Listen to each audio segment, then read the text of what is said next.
¿Sí se ve la presentación? Sí. Sí. Ok, muy bien, gracias.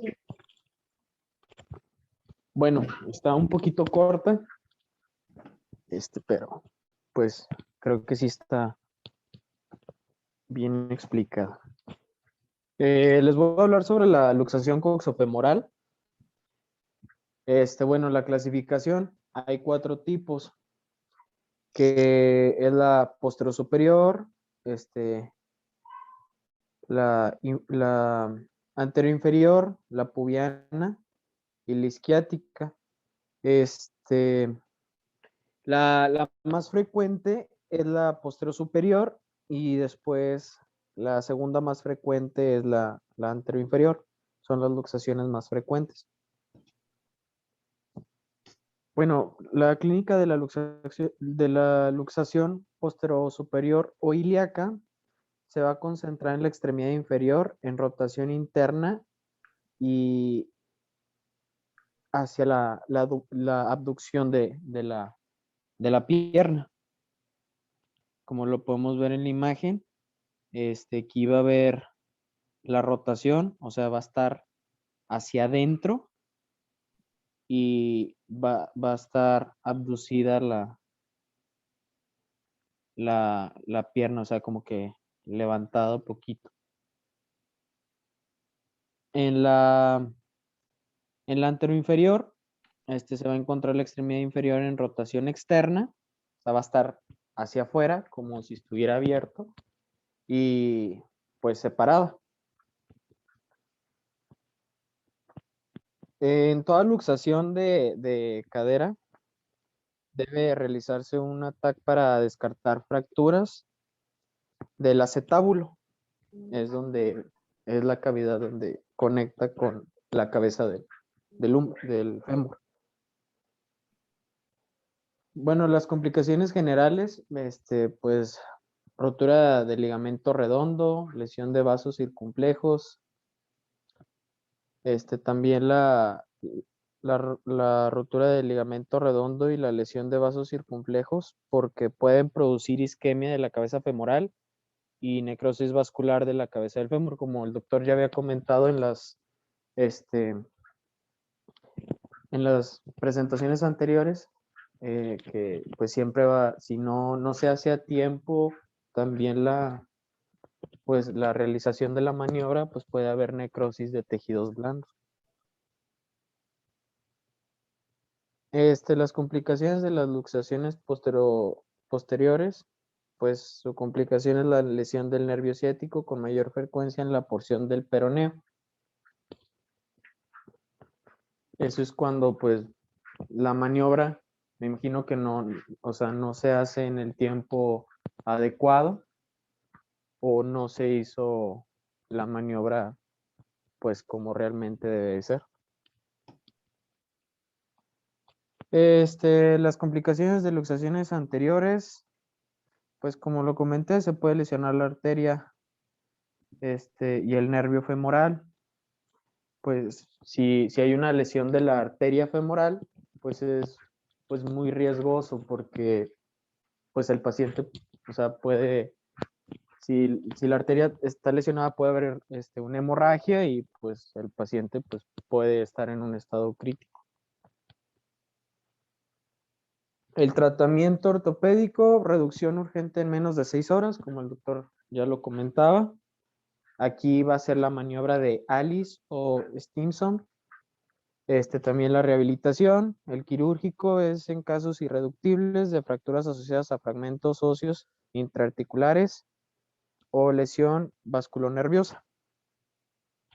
Aquí está el método de Alice. Aquí están los 3 pasos que se deben de seguir para hacer bien la maniobra y colocar pues la cabeza del fémur pues en su lugar. La de Stimson, es esta. La más usual es la de Alice. Es el método más usual. Bueno, esta maniobra la puse, pero vi que ya no se utiliza. Nada más para que nunca la hagan, chavos. Y eso es todo de mi parte, Doc. Muy bien, excelente. Una de la luxación de la articulación coxofemoral es un padecimiento que nosotros debemos de sospechar desde el primer contacto que tengamos con el paciente, porque va a ser un problema que va a producir incapacidad del paciente. Es una entidad que nosotros vamos a poder detectar a primera instancia, porque ya lo planteaba una de las diapositivas aquí, que nosotros vamos a ver deformidad de la extremidad, acortamiento de la extremidad, rotación interna o externa de la extremidad afectada, incapacidad funcional y no se diga el dolor intenso. Entonces, va a ser algo que nosotros vamos a sospechar de primera instancia cuando tengamos un paciente por valoración por esta patología. Y por otro lado, la luxación coxofemoral es el resultado de un mecanismo de alta energía, al igual que cuando hablamos de fractura del fémur, del cuello femoral, fractura subcapital de la cadera.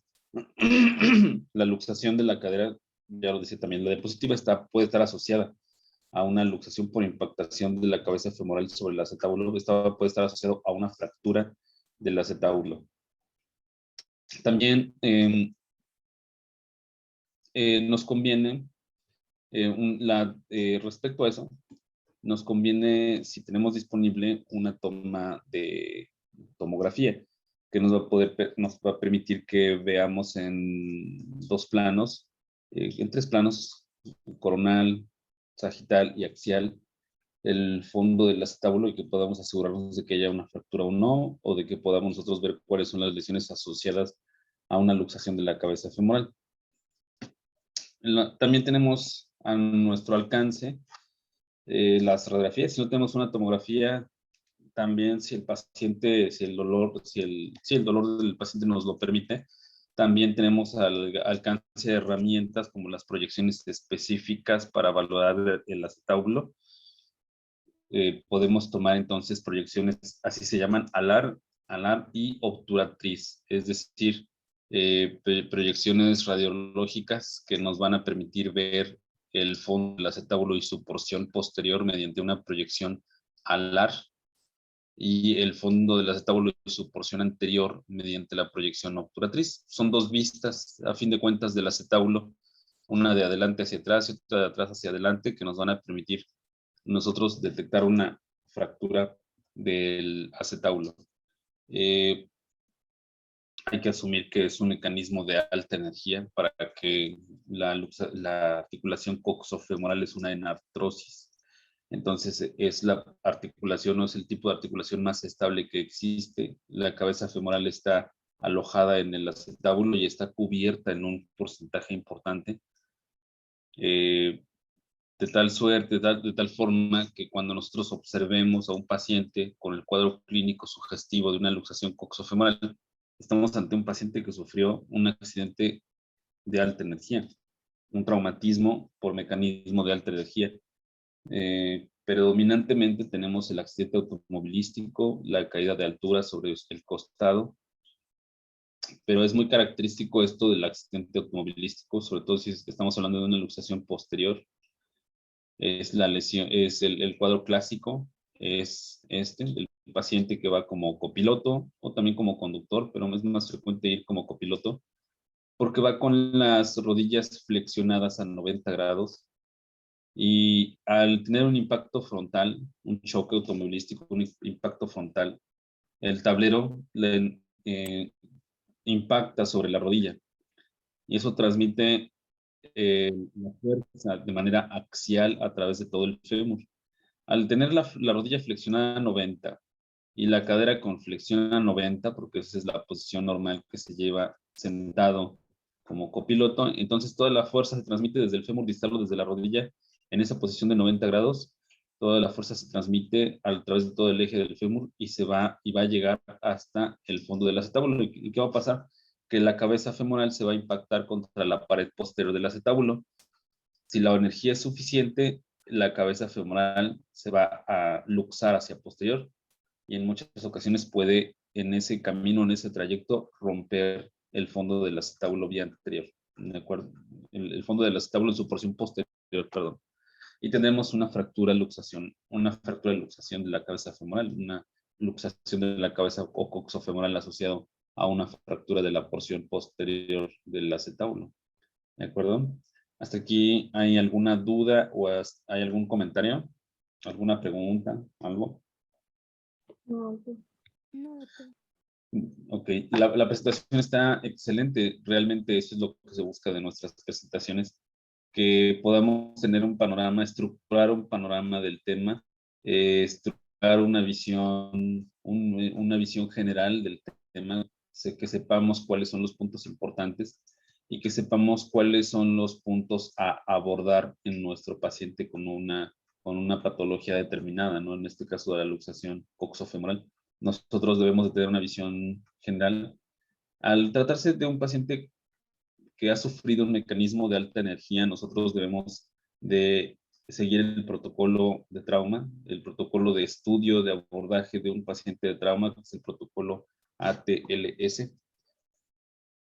Ay, perdón. Perdón. Que es el protocolo ATLS. ¿Y esto qué quiere decir? Que nosotros no vamos a abordar simplemente la luxación coxofemoral como tal, sino nosotros debemos de saber que estamos ante un paciente que tiene lesiones asociadas, quizás que pueden estar comprometiendo su vida, ¿no? Si, en otras palabras, si el accidente fue tan fuerte a 60 o 80 kilómetros por hora, tan simple como esos 60 o 80 kilómetros por hora, tan fuerte que en su momento la energía cinética del traumatismo hizo que se luxara la articulación coxofemoral, asumamos que puede tener lesiones de estructuras abdominales o del hueco pélvico o del tórax o del sistema neurológico, un traumatismo craneoencefálico, ¿no? Entonces, por eso no perdamos de vista que nuestro paciente desde el primer abordaje debe de seguir el protocolo ATLS con la revisión primaria. No sé si han escuchado ustedes o ya han llevado algo del protocolo ATLS. ATLS, ¿lo han llevado o todavía no? No, doctor. No. Bueno, ojalá nos dé tiempo de plantear una presentación, pero se los digo, no es el tema a abordar en esta clase, ¿no? Pero sí es un aspecto a tomar en cuenta esencial, es esencial de la valoración primaria de nuestros pacientes de trauma. El protocolo ATLS, voy a explicarlo así de manera muy general, pero plantea que nosotros debemos de hacer una revisión primaria y una revisión secundaria. En la revisión primaria es la que estamos haciendo desde que nuestro paciente lo recibimos en nuestra área de urgencias y debemos de ver qué lesiones tiene el paciente que pueden comprometer su vida o pueden representar un riesgo para la pérdida de la función de alguna de las extremidades o de algún órgano o alguna de las funciones, ¿de acuerdo? Debido al trauma. Entonces, si es un paciente con una luxación coxofemoral, es un paciente que tuvo un mecanismo de lesión de alta energía y es un paciente que puede tener un traumatismo craneoencefálico, ¿no? Una lesión en el tórax como un hemotórax o un neumotórax, una lesión cardíaca, una lesión cardiológica traumática, como un tamponade del pericardio, como un derrame en la cavidad torácica, o como una lesión en el abdomen o en el hueco pélvico que esté condicionando una hemorragia importante y que el paciente pueda ver su vida comprometida por el sangrado importante de esta lesión, ¿no? Entonces, puede ser un tórax inestable, una fractura múltiple de los arcos costales, una lesión de la columna. Entonces, el protocolo ATLS nos dice que nosotros nos basemos en los signos vitales y en ciertos datos clínicos de nuestro paciente que nos van a decir si nuestro paciente está sufriendo los efectos de una lesión mortal, una lesión potencialmente mortal. Y que si tenemos lesiones asociadas del aparato musculoesquelético, como una fractura de alguna de las extremidades, eso lo podríamos dejar en segundo plano mientras nosotros nos enfocamos en aquellas lesiones que hayamos detectado que están comprometiendo su vida. Eso es lo que dice el protocolo ATLS.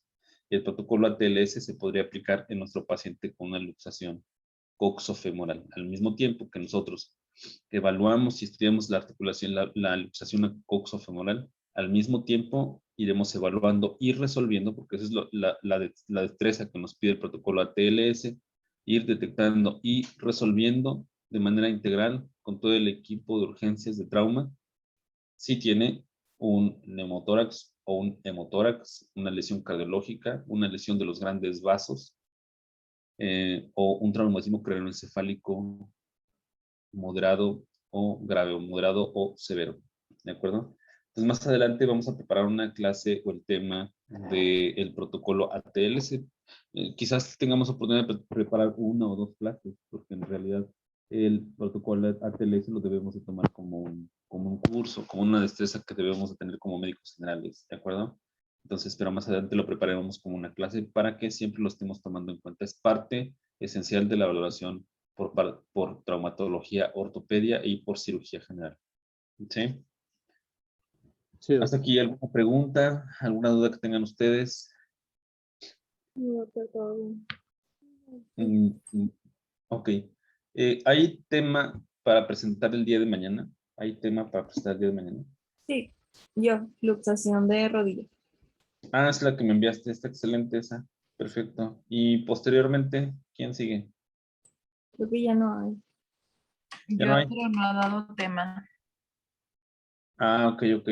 Bueno, entonces en un ratito más les voy a enviar los siguientes temas para las presentaciones a partir de pasado mañana. ¿De acuerdo? Sí. Excelente. Están muy bien los temas. Es pertinente. Es conveniente que los temas sean escuetos, que sean concretos, que tengan conceptos claros. Esos son los de mayor, esas presentaciones son las de mayor utilidad clínica que vamos a tener. ¿De acuerdo?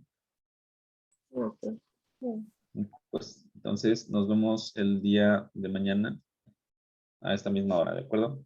Sí. Claro que sí, Mañana, doctor. Buenas noches, hasta mañana. Mañana, doctor. Hasta mañana, doctor. Buenas noches. doctor. Hasta mañana.